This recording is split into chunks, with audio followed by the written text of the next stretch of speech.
నమస్తే. ప్రస్తుతం మనతో పాటు సీనియర్ జర్నలిస్ట్ దాము బాలాజీ ఉన్నారు. ఆయనతో మాట్లాడదాం. నమస్తే సార్. నమస్తే. సార్ వంశీ, వల్లభనేని వంశీ అరెస్ట్ అయిన విషయం తెలిసిందే. ఇప్పుడు ఆయన అప్రూవల్‌గా మారిపోయారు అని చెప్పేసి ఒక వార్త వస్తుంది. అది ఎంతవరకు నిజమయ్యే అవకాశం ఉంది? ఇప్పుడు అంటే నిన్నటి నుంచి మళ్ళీ అంటే ఒక పక్కేమో పోసాని అరెస్టు, దాని తర్వాత వంశీకి సంబంధించి కూడా ఒక వీడియో కూడా బయటకు వచ్చింది. అది వైసీపీ వాళ్ళు బయట పెట్టారు. ఆ వీడియోలో సత్యవర్ధన్ ఒక షాప్లో షాపింగ్ చేస్తున్న వీడియో అది. దాన్నే ఇంతకుముందు తెలుగుదేశంలో ఒక వెర్షన్ బయట పెట్టారు. వీళ్ళు ఇంకొక వెర్షన్ బయట పెట్టి అసలు కిడ్నాపే కాలేదు, అతను హ్యాపీగా షాపింగ్ చేసుకుంటున్నాడు, అతను కిడ్నాప్ అయినట్టు ఎక్కడ లేదు, అక్కడ వీళ్ళు అబద్ధాలు చెప్తున్నారని చెప్పారు. నేను చాలాసార్లు చెప్తుంటాను, కోర్టులో పెట్టాల్సిన సాక్ష్యాలని పొలిటికల్ పార్టీలు పబ్లిక్లో పెడుతుంటారు. అప్పుడు అల్లు అర్జున్ విషయంలో కూడా రేవంత్ రెడ్డి కానీ పోలీస్ డిపార్ట్మెంట్ చేసిందంతా కూడా పబ్లిక్లో అతన్ని దోషిగా చూపించడానికే ట్రై చేశారు. కోర్టులో ఏమి ట్రై చేయాలి నిజానికి. కోర్టులో ట్రై చేస్తుంటే అతను బెయిలే రాదు, జైల్లో ఉండాలి. అంటే అర్థం ఏంటి, అతన్ని సాక్షిగా నిరూపించే సాక్ష్యాలు వీళ్ళ దగ్గర లేవు. కానీ మనల్ని నమ్మించడం కోసం, ప్రజల్ని నమ్మించడం కోసం ఏదో చెప్తుంటారు. అక్కడైతే అది చల్లదు. ఎందుకంటే డిఫెన్స్ అడ్వకేట్లు పాయింట్లు పట్టుకుంటారు, వీళ్ళు వేరే దాని కౌంటర్ వీడియోలు పెడతారు. అక్కడ ప్రూవ్ చేయలేరు వాళ్ళు.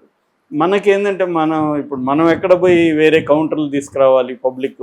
అందుకని పొలిటికల్ పార్టీలు ఏం చేస్తుంటాయంటే లీగల్ కేసులను కూడా పొలిటికల్గా వాడుకోవడానికి ఏం చేస్తారు, వీళ్ళు కొన్ని సాక్ష్యాలు అని చెప్పి వీళ్ళు పెట్టి వీళ్ళు దోషులు అవతల అని చెప్పి నిరూపించడానికి ట్రై చేస్తుంటారు. ఇది వివేకానంద రెడ్డి హత్య కేసు కావచ్చు, అనేక కేసుల్లో ఇదే జరుగుతుంది. వివేకానంద రెడ్డి హత్య కేసులో జగన్ అనుకొని చంపించారనేది బలంగా తీసుకొచ్చారు. మరి అంతే బలంగా కోర్టులో నిరూపించుంటే ఈ పార్టీకి వాళ్ళకందరికీ శిక్షలు పడేవి కదా.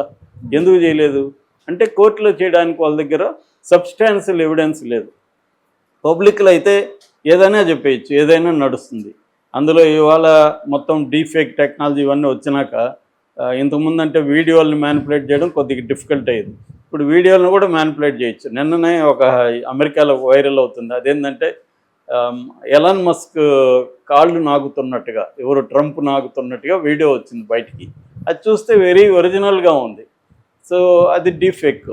సో అలాగా డీఫేక్ టెక్నాలజీతో ఏది ఒరిజినల్ ఏది డూప్లికేటు అని తెలియని ఒక సిమిలర్ టు ఒరిజినల్ అన్న ఫీల్ని క్రియేట్ చేసే టెక్నాలజీ ఇవాళ వచ్చేసింది.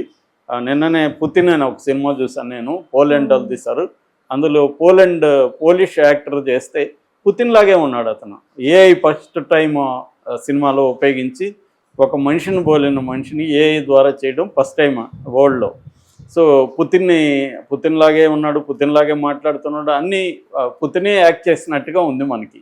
అలా చేయగలిగిన టెక్నాలజీ వచ్చేసింది కాబట్టి ఇవాళ వీళ్ళు ఏం చేస్తున్నారంటే వీడియోల్ని ఒకదాన్ని పెట్టి మనకి నిరూపిస్తున్నారు.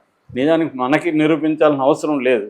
కానీ ఏమైందంటే కోర్టులో ఇవన్నీ తేలవు కాబట్టి పొలిటికల్గా చంద్రబాబుని దోషని జగన్ దోషని చంద్రబాబు, ఇది పెరిగిపోయింది. వంశీది కూడా అలాగే ఉంది. వంశీ నిజానికి ఇక్కడ విచిత్రం ఏంటంటే సత్యవర్ధన్ని కిడ్నాప్ చేశాడని ఇతని మీద కేసు పెట్టాడు. సత్యవర్ధన్ ఏమో 5 లక్షలు తీసుకొని ప్రలోభాలకి లొంగి కేసు విత్డ్రా చేసుకున్నాడని సత్యవర్ధన్ మీద పెట్టారు. మరి సత్యవర్ధన్ ఇక్కడ విక్టిమా పెర్పెట్రేటరా? విక్టిమ్ అయితే అతని మీద కేసు పెట్టకూడదు, మరి అతను దోష అయితే ఇతని కేసు ఉండదు. సో ఇవన్నీ కోర్టులో నిలవు. రేపు వంశీ మీద పెట్టిన కేసు ఇది నిలవదు. కానీ మన దేశంలో నేను చాలాసార్లు చెప్తుంటాను, ప్రాసెస్ ఇస్ ద పనిష్మెంట్. ఎందుకంటే లీగల్ సిస్టమ్ ఎలా ఉంటుందంటే నువ్వు ఎవరి మీద అయినా కేసు పెట్టేయచ్చు. ఇప్పుడు నా మీద వచ్చి కేసు పెట్టారు, నేను వెళ్ళాలి, నన్ను అరెస్ట్ చేస్తారు, ముందు జైల్లో పెట్టేస్తారు, బెయిల్ ఇమీడియట్గా రాదు, నేను లాయర్ని పెట్టుకోవాలి, డబ్బులు పెట్టాలి. డబ్బులు పెట్టగలిగితే కొద్దిగా త్వరగా రావచ్చు, డబ్బులు పెట్టే శక్తి లేకపోతే ఇంకా ఏళ్ళు కూడా ఉండొచ్చు, నేను 10 ఏళ్ళు కూడా ఉండొచ్చు. ఆ మధ్య సాయిబాబా ఆయన 90% వికలాంగుడు, ఆయన్ని 10 ఏళ్ళు జైల్లో పెట్టేసి 10 ఏళ్ళ తర్వాత నిర్దోషాన్ని వదిలారు. అది అందరికీ తెలిసిన విషయమే. అది కూడా అండా సెల్లో సింగిల్గా పెట్టారు మనిషిని. సో అంత క్రూయల్గా మన క్రిమినల్ జస్టిస్ సిస్టమ్ ఉండగలదు. ఎవరైనా పవర్ఫుల్ వాళ్ళు పవర్లెస్ వాళ్ళని వేధించదలుచుకుంటే చేయగలరు. అట్లాగే పవర్లెస్ అనేది కూడా అధికారంలో ఉంటేనే, డబ్బు కాదు. మళ్ళీ డబ్బు పరపతి ఉంటే కూడా సరిపోదు, అధికారం ఉండాలి. ఆ అధికారం ఉంటేనే పవర్ఫుల్. ఎందుకంటే ఒకప్పుడు అమిత్ షాని జైల్లో పెట్టగలిగారు, మళ్ళీ అమిత్ షా వచ్చి తనను జైల్లో పెట్టిన చిదంబరాన్ని మళ్ళీ తను జైల్లో పెట్టాడు. సో ఇది జరుగుతుంది. ఇప్పుడు చంద్రబాబుని జైల్లో పెట్టాడు జగన్. చంద్రబాబు కంటే డబ్బులు ఎక్కువ ఉందా జగన్ దగ్గర? చంద్రబాబు కంటే పలుకుబడి ఎక్కువ ఉందా? లేదు. Only power. రెండోది సెంట్రల్లో పవర్ ఉన్న మోడీ అండదండలు జగన్ ఉండడం. ఈ 2 కారణాలతో జగన్ పెట్టగలిగాడు. అదర్వైజ్ పెట్టలేకపోయేవాడు.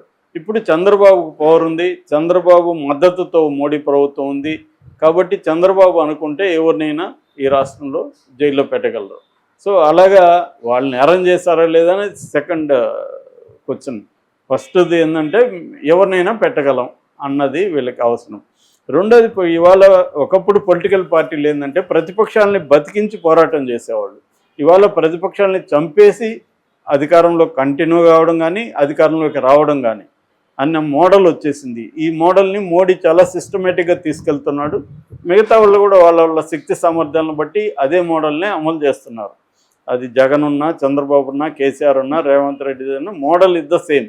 అది 2 రకాలుగా ఉంటుంది బ్రాడ్గా. ఒకటి వాళ్ళని ప్రలోభాలు పెట్టి ఇంకొకటి చేసి ప్రెజర్ చేసి తమ పార్టీలోకి చేర్పించుకోవడం. తమ పార్టీలో చేర్పించుకోలేని వ్యక్తులు కొంతమంది ఉంటారు. ఎందుకంటే వాళ్ళని చేర్పించుకుంటే పార్టీలో వ్యతిరేకత వస్తుంది. సో అలాంటి వాళ్ళని జైళ్ళల్లో పెట్టడం, వాళ్ళ ఫైనాన్షియల్గా వాళ్ళని దెబ్బ కొట్టేయడం, కేసులు విపరీతంగా కేసులు పెట్టేయడం, ఒక కేసులో బెయిల్ వస్తే ఇంకొక కేసులో మళ్ళీ లోపల పెట్టడం. ఈ మెథడ్ని ఎంచుకుంటాయి ప్రభుత్వాలు. అది ఏ ప్రభుత్వం అయినా, జగన్ ప్రభుత్వం అయినా చంద్రబాబు ప్రభుత్వం అయినా ఇందులో తేడా లేదు. ఇప్పుడు చంద్రబాబు ప్రభుత్వం ఉంది కాబట్టి మనం మాట్లాడుకుంటున్నాం. కానీ గతంలో జగన్ కూడా ఇదే పని చేశాడు. కాకపోతే జగన్ కంటే ఎక్కువ వీళ్ళు పెంచారు డోసు. సహజంగానే హర్ట్ అయినవాడు ఎక్కువ పెంచుతాడు కదా. మళ్ళీ ఇప్పుడు రేపు జగన్ వస్తే ఆల్రెడీ చెప్తున్నాడు కదా, పోలీసులకు కూడా మన వార్నింగ్ ఇచ్చారు, మీ బట్టలు ఉడదీసి నిలబెడతానని. సో వీళ్ళు మళ్ళీ వస్తే వీళ్ళు కూడా అదే పని చేస్తారు. అంటే మనం వీళ్ళ రివెంజ్లు తీర్చుకోవడానికి ప్రజలు వీళ్ళకి ఓట్లేసేట్టుగా ఉంది. ఇప్పుడు ఆల్రెడీ ముందే కూడా చెప్పాడు, దాచుకోలేదు కూడా లోకేష్. నేను వస్తే రెడ్ బుక్ ఉంది నా దగ్గర, రెడ్ బుక్లో పేర్లు రాసుకుంటున్నాను, వీళ్ళందరికీ పనిష్ చేస్తానని ప్రజలకు చెప్పాడు కదా. ప్రజలు మరి ఓట్లేశారు అంటే రెడ్ బుక్లో నువ్వు తీర్చుకోమని వాళ్ళు ఇచ్చినట్టే కదా అనేది వీళ్ళ వ్యాఖ్యానం. అంటే ప్రజలు కూడా ఏమయ్యారంటే మనకేంటి, మనకు 5,000 ఓడిస్తున్నాడు, 10,000 ఓడిస్తున్నారు అన్నదే వీళ్ళు కూడా చూస్తున్నారు. ఈ మొత్తం మోడల్లోనే కరప్షన్ ఉంది, కరప్షన్ బేస్డ్ మోడల్. సో ఈ యాంగిల్లో ఇప్పుడు 1 by 1 స్టార్ట్ అయింది వైసీపీ. ఇప్పటి వరకు ఏంటంటే సోషల్ మీడియా వాళ్ళని మాత్రం అటాక్ చేస్తూ వచ్చారు. ఇప్పుడు నాయకుల మీదకి కూడా వెళ్ళడం మొదలైంది. సో ఇది వంశీతో స్టార్ట్ అయింది. పోసాని కృష్ణమురళి, నెక్స్ట్ ఎవరు ఉన్నారు అనేది మనకి తెలుస్తుంది కొద్ది రోజుల్లో. మామూలుగా గెస్ట్ చేయొచ్చు మనం. కొడాలి నాని, రోజా, అంబటి రాంబాబు, పేర్ని నాని, రామ్గోపాల్ వర్మ ఆల్రెడీ ఏదో పంచాయతీ. Ramgopal Varma cleverer than all this fellows. కాబట్టి ఆయన ఆల్రెడీ అంటే బయటికి మాట్లాడుతూ ఉంటాడు కానీ నేను వీరుడు సూర్యుడు, నా ఇష్టం వచ్చినట్టు బతుకుతా అవన్నీ చెప్తుంటాడు కానీ అవన్నీ బుల్షిట్. ఆయన లోపల అన్ని పనులు చేసుకుంటాడు, మేనేజ్ చేసుకుంటాడు. ఆయనకి అన్ని పార్టీల్లో ఫ్రెండ్స్ ఉన్నారు. రెండోది ఆయన బేసిక్గా ఏంటంటే వీళ్ళలాగా ఒక పొలిటికల్ ఎజెండా ఆయనకి లేదు. ఆయన సరదాగా హర్ట్ చేస్తాడు ఎవరినైనా. బుల్లింగ్ అంటాం మనం. అంటే అవతలోని గిచ్చి వాడు ఏడుస్తుంటే ఆనందించే టైప్ తప్ప ఆయనకి నిజంగా ఎవరి మీద గ్రెడ్జి కానీ ఎవరినో నాశనం చేసేలా లక్షణాలు లేవు. కాబట్టి అవతల ఎనిమి కూడా వీడేదో పోనీలే అనుకుని వదిలేస్తారు తప్ప అంతకంటే ఏముండదు. ఇతను కూడా సారీ సార్, నేను సరదాగా చేశాను, నాకు మీ మీద కోపమే ఉంది, నేను జగన్ మీద కూడా చేయమంటే చేస్తారు. రేపు మీరు ఒక 10 కోట్లు ఇస్తే జగన్ మీద కూడా సినిమా తీస్తాను. నిజానికి ఆయన నాకు ఫస్ట్ గా చెప్పింది రెడ్డి గారు పోయారని. అంటే వైఎస్ చనిపోయిన తర్వాత ఒక కామెడీగా చేశాడు. ఆ తర్వాత జగన్ డబ్బులు ఇస్తే జగన్ తరఫున వ్యూహం అవన్నీ చేశాడు. సో అలాగా ఆయన రేపొద్దున చంద్రబాబు బ్యాచ్ డబ్బులు ఇచ్చినా జగన్ మీద, వివేకానంద రెడ్డి హత్య మీద ఇవన్నీ తీయడానికి గ్యారంటీ లేదు. అందుకని ఆయన ఒక్కడనే తప్ప వదిలేశారు. మిగతా వాళ్ళందరినీ అరెస్టులు వరుసగా చేస్తారు. ఈ క్రమంలో అప్రూవర్గా మారతాడు వంశీ అనేది నిన్నటి నుంచి వైరల్ అవుతుంది. అప్రూవర్గా మారే అవకాశం ఉందా అంటే చెప్పలేము. అతనికి ఇప్పుడు రేపు నిన్న సిఐడి ఆధ్వర్యంలో కొట్టారనుకో, పోలీసులే, సిఐడి ఆధ్వర్యంలో లేడు, పోలీసులు కొట్టారనుకోండి అతన్ని, ఒక్కోసారి మారచ్చు, చెప్పలేము. ఎందుకంటే ఇప్పుడు ఢిల్లీ లిక్కర్ స్కామ్లో పెద్ద పెద్ద వాళ్ళే మారారు, పెద్ద పెద్ద కంపెనీ ఎండీలే అప్రూవర్గా మారిపోయారు. మాగుంట రాఘవరెడ్డి అప్రూవర్గా మారిపోయాడు. సో ఒకటి దెబ్బలు, రెండోది జైల్లో. ఇప్పుడు వంశీ జైల్లో నుంచి కనీసం 1 year బయటికి రాడు నాకు తెలిసి. ఎందుకంటే అతని మీద 20-30 కేసులు ఉన్నాయి, సిట్ వేశారు. ఇంకా రోజు నిన్న కూడా 2 కేసులు పెట్టారు, మొన్న ఒక 3 కేసులు పెట్టారు. రోజు కేసులు పెడతానే ఉన్నారు. అంటే ఉద్దేశం ఏమి, ఒక కేసులో బెయిల్ తెచ్చుకుంటాడు, రెండో కేసులో జైలుకి. ఇలాగ ఈ కేసులన్నింటిలో బెయిల్ రావాలంటే కనీసం 1 ఇయర్ పడుతుంది. ఒకవేళ 1 ఇయర్ లోపల వస్తాడని ఉన్న 6 నెలల్లో వస్తాడంటే మళ్ళీ పెడతారు. కేసులది ఏముంది, ఏదైనా పెట్టచ్చు. కాబట్టి వంశీ కూడా ఇంత అవసరమా, మనం ఎందుకు భరించాలి అని అప్రూవర్గా మారిపోయి ఈ జగన్ను ఇంకెవరినో ఇరికించడానికి అప్రూవర్గా, అంటే అప్రూవర్ ఆఫర్ వీళ్ళు ఇస్తే, వీళ్ళు అప్రూవర్ ఆఫర్ కూడా ఇవ్వలేదనుకో, అప్పుడు అతను అప్రూవర్గా మారుతాం సార్ అంటే కూడా నో ఛాన్స్. కాబట్టి భరించాల్సిందే. కాబట్టి ఇవాళ రాజకీయ నాయకులు అన్ని పార్టీల వాళ్ళు కూడా అన్నిటికీ సిద్ధమై ఉండాలి, ముఖ్యంగా జైలుకి సిద్ధమై ఉండాలి. అందుకని వాళ్ళు జైల్లో లైఫ్ ఎలా ఉంటుందో బయట కూడా కొద్ది రోజులు ప్రాక్టీస్ చేయడం ఇంపార్టెంట్.